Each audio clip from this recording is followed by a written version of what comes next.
ของแซ่บแล้วแต่ผู้มักครับมักไผมักมันแต่ละคนมักบ่คือกันมันก็คือความสุขที่คนเฮามีบ่ซ้ำกันนั่นล่ะครับบางคนมีความสุขที่ได้กินอาหารหรูๆแพงๆวิวหลักแสนหลักล้านแต่บางคนแค่ได้กินข้าวฝีมืออีพ่ออีแม่ได้กินข้าวน้ำทงน้ำนาแนวกินเก่าๆที่อีพ่ออีแม่พากินมันก็สุขใจแล้วครับต้นทุนวิถีชีวิตที่แตกต่างกันมันก็เฮ็ดให้คนเฮาสุขไผสุขมันว่ากันบ่ได้เฮาถูกเลี้ยงมาจากแนวกินแบบใดเฮาก็มักอันนั้นบ่แปลกหรอกครับบ่แปลกที่แนวกินบ้านเฮาสิซ่อนความทรงจำความผูกพันไว้ในนั้นกินไปคิดฮอดบ้านไปคิดพอสมัยแต่กี้แต่ก่อนคิดฮอดตอนออกไปหามาอยากมากินเฮาเคยผูกพันกับแนวกินอันใด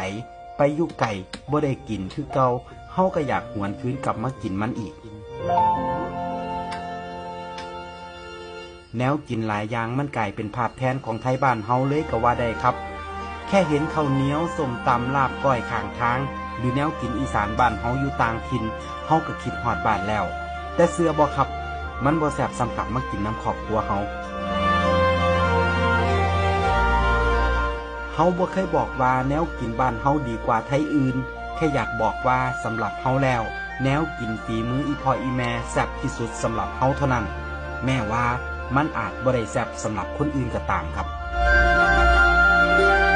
เฮาผูกพันกันมาคนละอย่างกินมาคนละแบบกินแบบไผแบบมันสุดท้ายเฮาบ่เคยหลงลืมแนวกินถิ่นฐานบ้านเกิดได้จักเทื่อยิ่งนับมือยิ่งหวยหา